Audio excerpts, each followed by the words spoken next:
Hello, welcome. Happy to say we are going to talk to Brandel Chamblee about the brilliant Scottie Scheffler doing very Scottie Scheffler things. He has won major number 4. He is, increasingly justifiably linked to Tiger Woods. So we want to talk to Brandel about just what we're watching here. So without further ado.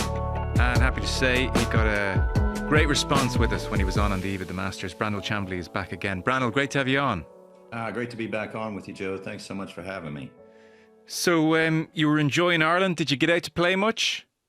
Well, unfortunately, no. Our clubs never made it when we were transferring through Heathrow. So no clubs, even though Paul McGinley was generous. He kept teasing me, trying to get me to come out to Port Marnock to hit some golf balls with him and hang out. But I've been in a constant battle with the airlines trying to get my luggage. So no, I never did make it out to play, sadly. My wife and I flew to Scotland the week before, played all over Scotland, really enjoyed it. We were looking forward to playing a bit of golf here in the Dublin area. It just didn't work out. So anyway, we had a great time here, though, and so much that we've actually been walking around looking at property here in Dublin.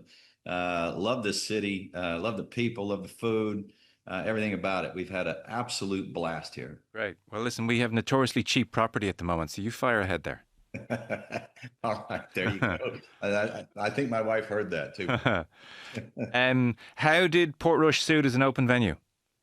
By all accounts, it was a spectacular success. I actually ran into Matt Wallace yesterday morning in the lobby of a hotel not far from where I'm staying here. And I asked him that same question, and he thought it was the best open venue that he had ever played. And, just listening to Rory McIlroy, who, admittedly might be a little biased, but he said it was in the top 2 or 3 venues. All the venues in the Open Rota are fantastic. They are. But in my opinion, my humble opinion, I've played all of them, but Hoylake. I've never played Hoylake. To me, and I don't even know if they'll ever go back to Turnberry. And I'm not sure they'll go back to Muirfield. I certainly hope they do. But to me, it's Portrush, it's Turnberry, and Muirfield are my top 3. No disrespect to St. Andrews. That's in a different class all by itself, St. Andrews.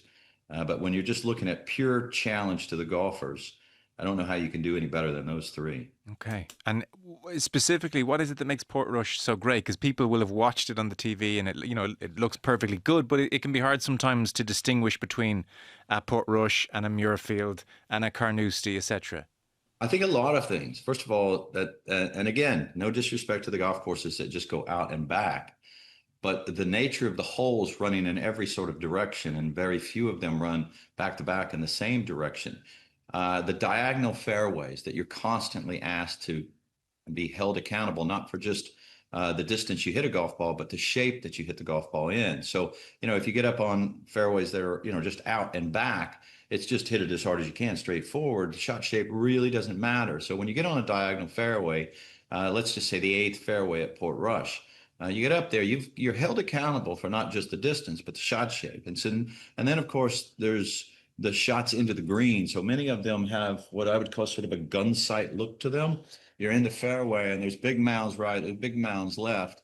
And so it constricts your view, it intimidates you. Oftentimes there's a little bit more wiggle room over those mounds than you would guess. But then up at the greens, you have the false fronts, the false backs, and the false sides. And they sort of take these, unanticipated curves. And even though you've played practice rounds and they're there, you've typically got crosswinds that complicate things. Now, the winds weren't open type winds at this particular Open. And then finally, two last things. Then the flow of the golf course. You've got very hard holes followed by, gettable holes. So the flow of it's beautiful and it builds to a crescendo. And then there's just the absolute stunning beauty of the golf course. It may well be the most beautiful golf course in the Open Rota. And so this, I think, a combination of all those reasons, I think is why the players just laud it. Okay, so it's great to get that perspective. So let's talk Scottie. We can start at any number of places. Something happened, forget Saturday and forget, the feeling Sunday morning. And this is unusual. But on Friday, when he was the one-shot leader over Matt Fitzpatrick and a chasing pack, the one-shot leader on Friday, and I don't mean this anti-Scottie, just I want drama and a crescendo on Sunday. I had that deflating, dispiriting sense of inevitability. Yeah. And look, if you want to type back and forth at the top of a leaderboard, and I think most people do, you're likely not going to get that with Scottie Scheffler. Again, you have to go back to, and this is crazy. I mean, of all the crazy stats I saw, I read this one in Rick Broadbent's column in the Times.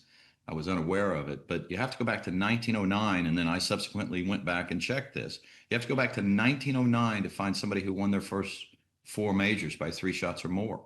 That was J.H. Taylor, who won four opens by three shots or more, wide margin. So you're talking about an era then when I think we can agree that the competition wasn't stiff. There weren't, even 20 great players in those fields. And now the competition is, supposedly never been better. And if you look at the the condensing of scoring average, they're all colliding at a much higher level. It's inarguably true that competition is fierce out there, and you see a guy separate themselves. So, I hear you that we want close contests at the top of the leaderboards. It'll happen from time to time, but he's yet to play, in my view, his best golf in major championships. He's going to win one by 8. He's going to win one by 10. He's just so much better than anybody else. If you cherry picked Rory McIlroy's best year ever playing professional golf, be it 12, be it 14, be it 19, he's not as good as Scottie Scheffler. In other words, he's never been as good as Scottie Scheffler. And Rory's one of the greatest players of all time. And if you double the ball striking, the strokes gained ball striking of his closest competitors, 2 in the world, 3 in the world, 4 in the world, 5 in the world, you keep going. If you double their ball striking numbers, they're nowhere near as good as Scottie Scheffler is. That's how much better he is than anybody else. It's, and again, another thing that Matt Wallace said to me that kind of took me back. He said he thought this was the greatest golf that had ever been played, including Tiger Woods. And he said, and I made this point, but not as emphatically as Matt made it to me yesterday. I made this point Sunday night on Live From that the difference, trying to articulate it between Tiger and Scottie, is that Tiger always looked like he was doing the impossible because he was more powerful than Scottie, but also vastly more wild. He was always having to navigate around obstacles, and he could do it. He could bend the ball to his will. He could bend reality, and he would make a tough shot look even tougher because he was swinging hard at it, and he chased after it, and he had these flamboyant finishes. Well, Scottie doesn't hit it in trouble near as much as Tiger does, and he doesn't swing as hard as Tiger, and he does look, his feet are going everywhere, and he certainly can bend shots however he wants, but he just racks up great shot after great shot after great shot. And you can't really differentiate because he'll be out in the fairway and he's got a 4-iron to a tight pin and he'll hit it 10 feet. And you'll think, yeah, it's a good shot. But if you just take a 35,000 foot view of it and look at the last 50 players that hit it into that green, well, they averaged 60 feet and he was 10 feet. And then you think, well, that was a really good shot. And then you go to the next hole and he's got a 6-iron. He hits it 5 feet. And you think, that's a good shot. But then you look at the last 60 players who hit it in there and they average 40 feet. And he just racks that up time and time and time again. And if you are playing professional golf right now and you dream to being the number one player in the world, you're going to have unfulfilled dreams. It's just not going to happen against Scottie Scheffler, not for a long period of time into the future. Mm. Those stats are hard to get your head around. They're so extraordinary. What is it about his swing that makes it so reliable? I mean, he's so routinely pin high, which suggests like this consistency of strike. Like, what's he doing here? What's the secret sauce with his club face? Well, a couple things. One, I much prefer, and history has much preferred upright golf swings. So you're coming out of an era where for 40 years people were taught flat golf swings, maybe even longer than that. One of the things I think that separated, not 40 years, we go back 70 years. So you think about this, the evolution of the teaching of golf swings. Ben Hogan came along and won prolifically in the 40s and the early 50s. And, he wrote these massively influential books advocating for flat golf swings. And almost every single teacher from then till present has taught flat golf swings. Geometrically, they look better. They line up better. And from an argumentative standpoint, they make more sense. You know, but along came Jack Nicklaus, who picked up the game in 1950. And his teacher was a guy by the name of Jack Grout.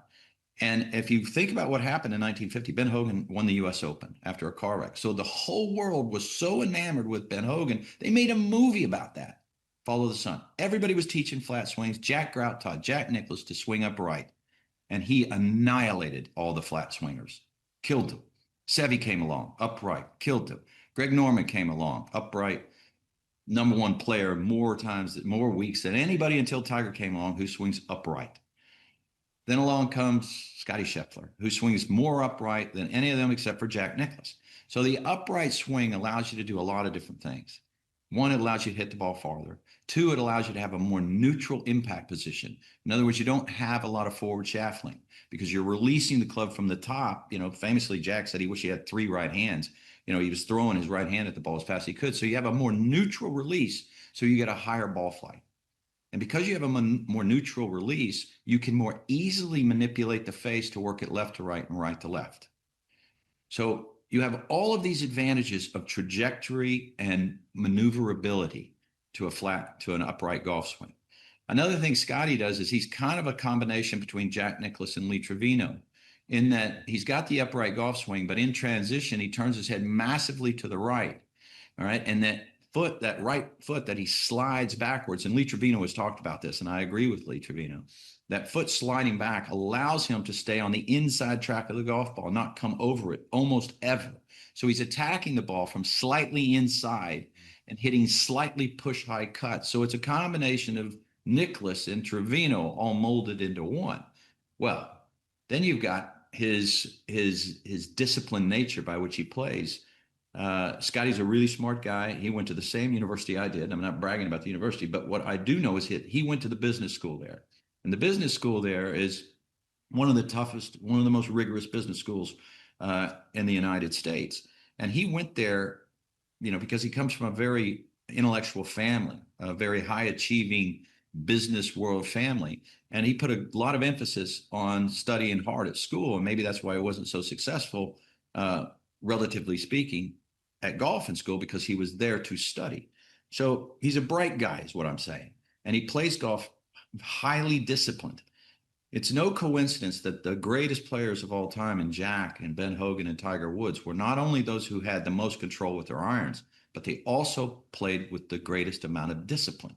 Think about it. The guys who can put it more accurately where they want to more often are the ones who make the fewest mistakes. You would think they would tend towards being aggressive. So he plays conservative golf, Scottie does, and he can put it where he wants better than anybody else. So that times, you know, 1 day, times 4 days, times numerous weeks, times a year, it just adds up. And it gets to the point where the word that you just used is apropos, inevitability. Here he comes. There's no stopping him. Wow, amazing.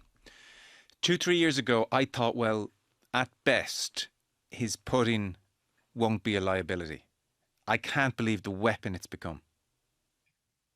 Amazing, the transformation. You know, he was, well, look, early on, he was a decent putter on the PGA Tour. He was, I think, 2022 was 58. And there was really nothing that looked to be wrong with his stroke. But it was clear in 2023, I think he was 162nd. He had a lot of heel strikes. You got to give Kenyon credit for helping him sort that out, for sure. And it's been, I would say, you know, a fairly nice progression from being a poor putter to being sort of a decent putter to being somebody a little bit better than average. And all of a sudden this year, he's, you know, right around 20th. And what he did at Portrush was one of the better putting performances he's ever had. You know, he led the field in strokes gained putting, combined with leading the field in strokes gained approach. And these are the kind of things that Tiger did. You know, Tiger, the difference between what Tiger was and what Scottie is that Tiger was as good on the greens as he was with his approach play. And that's how Tiger won 9 times and just won by 15 and 12 and et cetera. Scottie's never been that. This is the first week where you really looked at him and thought, if if this is what we're going to see more of, if this trend continues, Yeah. then he will win majors by 8 and 10 and 12 shots. He did win a tournament this year by 8, and he's been winning his last, handful of tournaments by pretty wide margins. And that's why I say, it's a sad reality if you're a professional golfer now, Yeah. uh, trying to compete against him. And you've been out there, you have a sense of the locker room. Whatever about what they were thinking privately prior to this weekend or saying to each other, what was really interesting this weekend, and it was facilitated by the fact that Scottie was the inevitable winner when all the other players were doing their post-round interviews, especially on the Sunday, that they could be asked with a fair degree of certainty, Scottie's won. What do you make of Scottie? Considering these are like the best players in the world, considering they have to believe on some level, I can beat Scottie, be it on a Ryder Cup Sunday very soon or in a major next year if they're going down the back nine with them. It was like this stunning kind of genuflection before Scheffler. All of them. McIlroy, Bryson was saying, that's not the guy I knew in college. I really have to improve. Rahm, I didn't catch him say anything. Maybe he doesn't want to give Scottie that psychological boost, but to a man of the top, Xander Schauffele, he's Tiger-esque. It was like the top players publicly just doffed their cap and said, we're not worthy, in effect. It was amazing. Well, I think they've got great respect for him as a person, and obviously great respect for him as a player. But there was probably a sense in the first year or two where you thought, he's in just a rich vein of form. Yes. This will subside. The ebb and flow will happen. And now it's been working up on 4 years, 3.5 years, where you've seen this kind of ball striking dominance. And he's racking up wins, and he's winning by wide margins, and he's now won 3 of the 4 legs of the career Grand Slam. So I think it's finally reluctantly dawned on these guys that they're watching one of the greatest careers, the beginnings of one of the greatest careers of all time, and they want to give him his respect because he's worthy of it. And he's a well-liked person. He plays the game, just watching him walk around the course with Ha Tong Lee, and when they were walking down the fairway a time or two, they were conversing and sharing some levity out there. I saw them both smiling and laughing, and so he's a liked guy. And I think, no matter how good you are in this game, you have to respect somebody who can distance themselves like that. Yeah. And so they're giving it to him. I did think, Bryson DeChambeau's comments were kind of, I think that were kind of reflective of what we've said in the media, because players don't generally sneak up on us. We see them coming. We saw Jordan Spieth coming. We saw Rory McIlroy coming. Well, of course, we saw Tiger Woods coming. We saw Phil Mickelson coming. Players don't generally sneak up on us. And so, his college coach at the University of Texas, again, where I went. So I talked to his college coach a fair bit. I was like, how can you explain what transpired in college versus what we're seeing now? And he said, well, he did win as a junior. He won like Tiger Woods. He did. He won the U.S. Junior. He won hundreds of golf tournaments. He shot 59 a few times in high school. So, he was doing all these crazy things. But what happened in college was, one, he wanted the full college experience. He was taking rigorous classes. He wanted a social life, and he grew at a crazy rate. I think he grew something like 5-6 inches in college. So every single day, the ground was in a different place than it was the day before. Wow. So you think, I've got this swing down. Wait a minute, my clubs are too short for me. So he was freshman of the year in the nation as a freshman. So he had a very good but not great college career. So he did sneak up on us a little bit. But now that we've seen what we've seen, you certainly have to give him his due.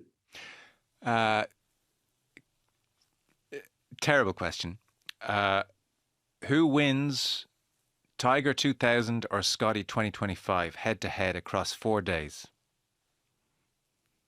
A Tiger, because Tiger was a better player then than Scottie is now. What Tiger did in 2000, really from 99 to 2000 and beginnings of 2002. So in that period, he was just a little bit better than Scottie is right now. So, that was the greatest golf that's ever been played. He won the 4 majors in a row. His scoring average was 67.79. Scottie's, as we speak, is 68.3.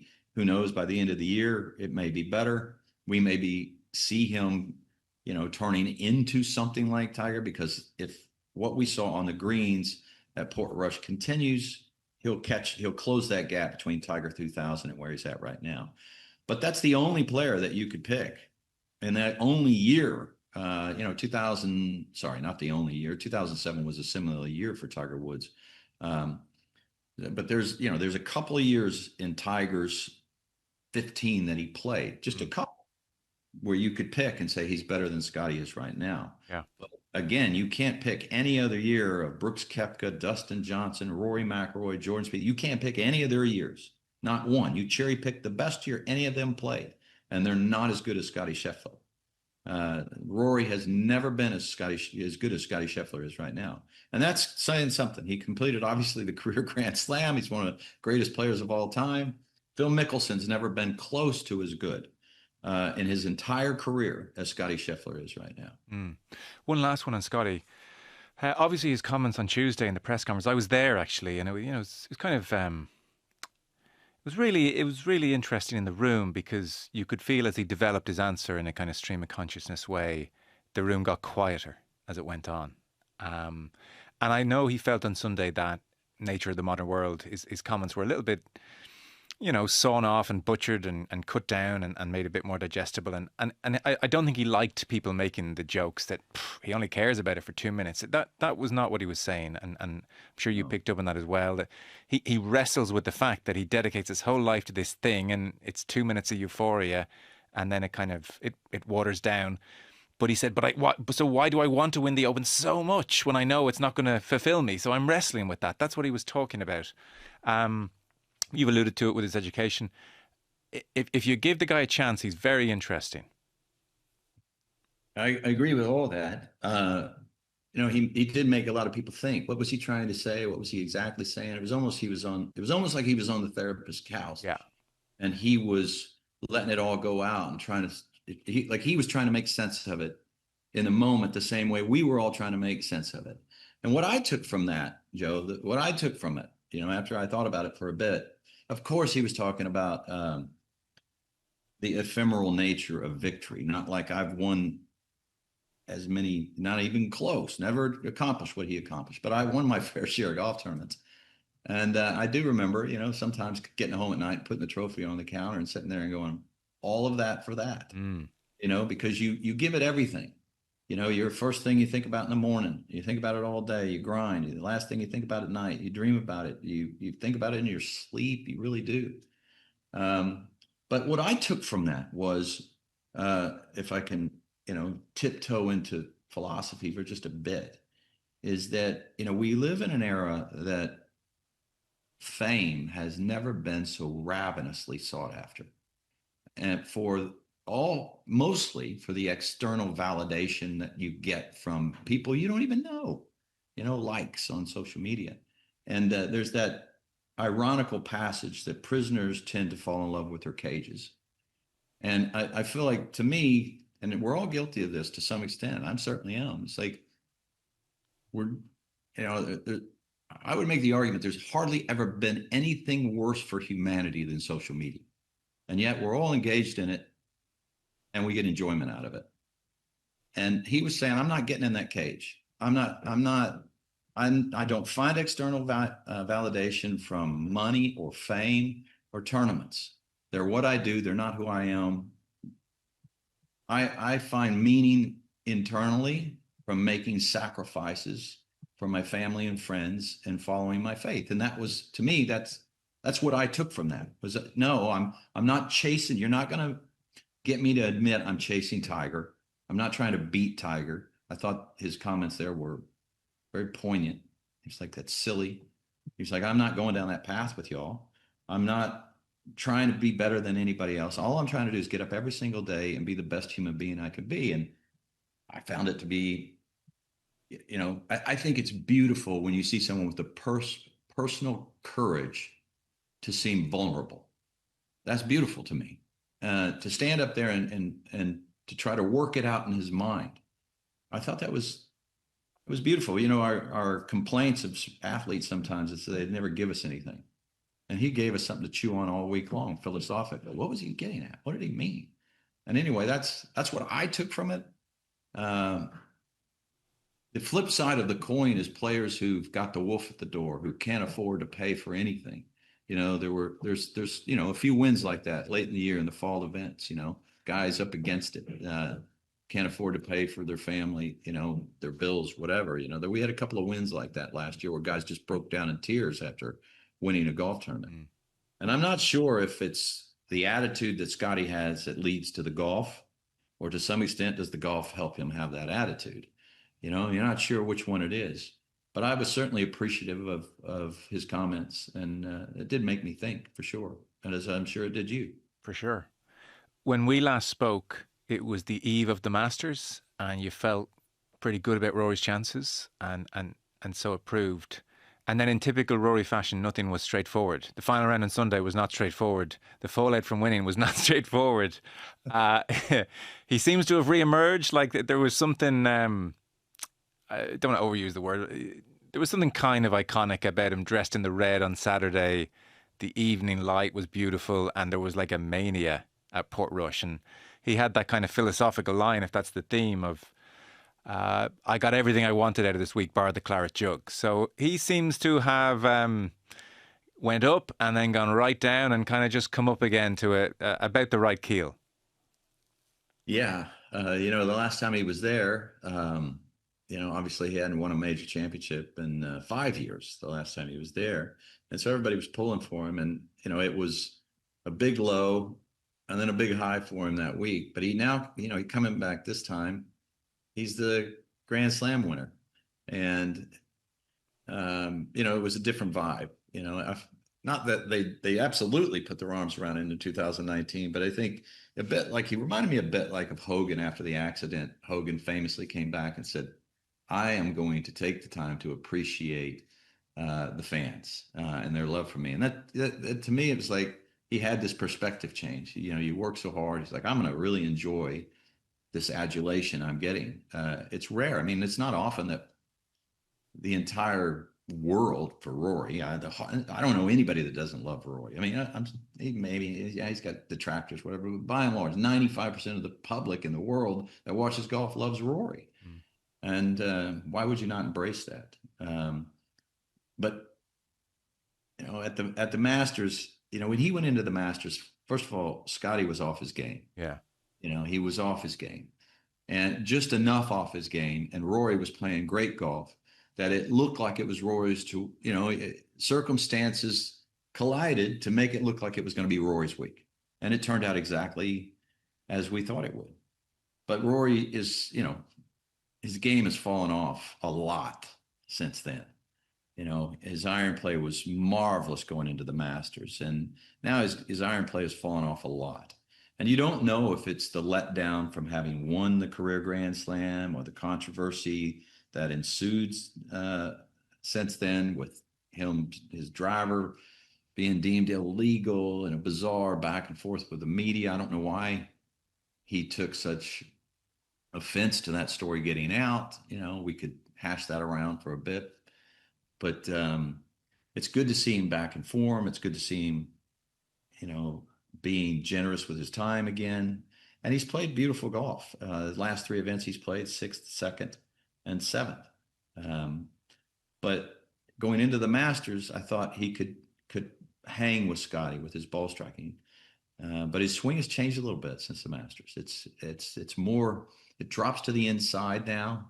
He has these moments where the club just in transition drops to the inside. When it does, he hits a lot of wild shots to the right and a lot of pulls with his irons to the left. And going into the Masters, he had sorted that out. He wasn't doing that. He had a little cup in his wrist. The club was more down the line, and he was not getting stuck on the inside. But ever since the Masters, it's like if you've got these little faults and you take your eye off the ball, or your focus just diminishes a little bit, you revert back to your bad habits. And that's where he's at with his golf swing. Yeah.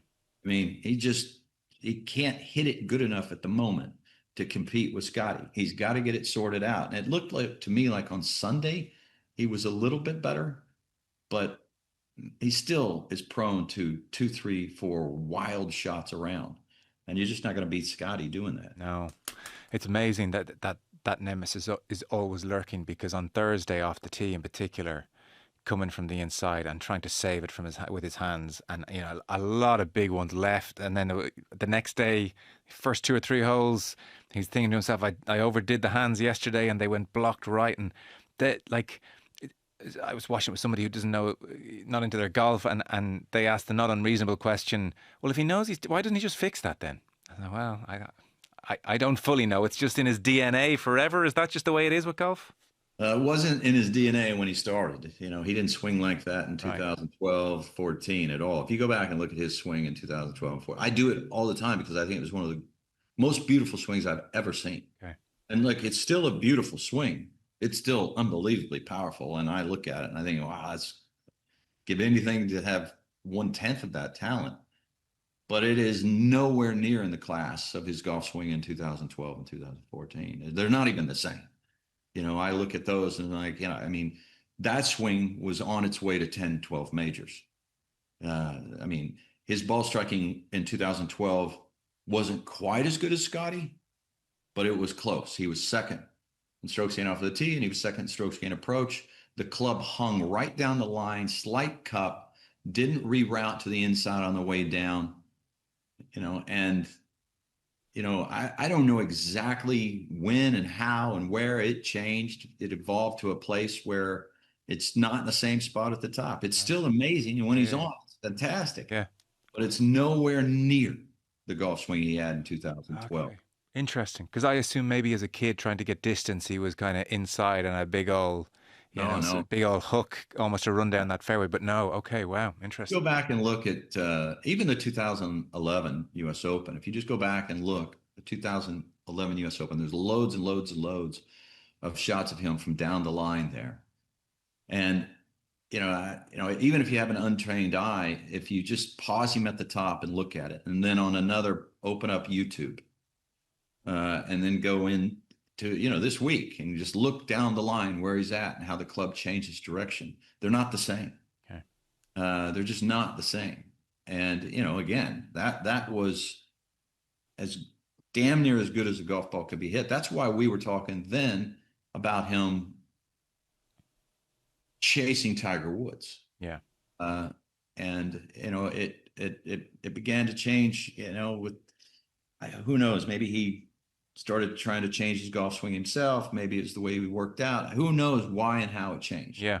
And his golf game has continued to be amazing since then, but he's never been as high as second in strokes gained approach. I mean, as we sit here right now, Rory is 67th in strokes gained approach, and his driving has fallen off too. So, going into this week at Port Rush, we're asked, do you like Rory this week? There are 177 players ranked in rough tendency. He was 174th coming into the week.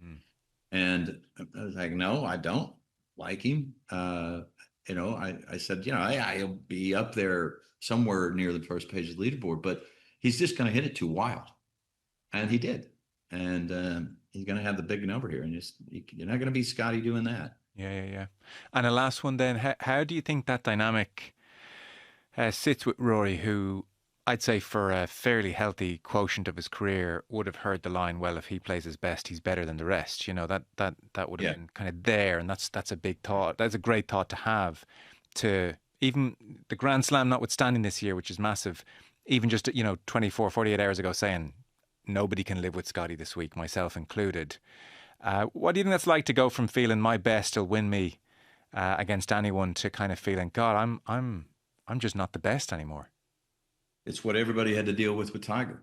And, that's what they're going to have to deal with Scottie. I know that Rory in the offseason, I saw a few posts where he was working on, at least in my view, what he needed to be working on. He needed to get the club less across the line, more down the line, more cup in that left wrist. And when he came out again at the beginning of the year, I thought, there you go. You're off and running. You're on the right track. You're not coming inside. You carry on doing that for the next 10 years of your career, and you're off and running. But Scottie came out this year and after a slow start, picked up right where he left off last year. So he has to think, and Rory is so talented and so bright that I think what could like he's going to go back, reorganize his thoughts, go to work, and try to I guarantee you, he'll do his level best to try to swing a golf club the way he was at the beginning of the year. He'll get it sorted out, because it looks like after the victory lap, and understandably so, of winning the Masters, which maybe that lasted a month, maybe it lasted 6 weeks, and maybe the frustration we saw in him was because he wasn't focused enough to play his best golf. So he was mad at himself for being not focused, or mad at himself for not playing his best golf. Maybe that all was that. He's trying to sort it out now. So if he can get back to the way he was playing before the Masters, he can close that gap between he and Scheffler. He can close it, because right now the gap is massive, massive gap between he and Scheffler, and he could close it. And, if Scottie's game, if he just plays a little above average and Rory plays his best, then we've got a great contest. But if Scottie plays his best, Rory's not going to beat him. Brandel, that is just astoundingly good insight. Thank you so much. Pleasure having you on. Glad you enjoyed Ireland, and we might talk again sometime. Brandel Chamblee, thank you. Look forward to it, Joe. Thank you so much for having me on. Cheers.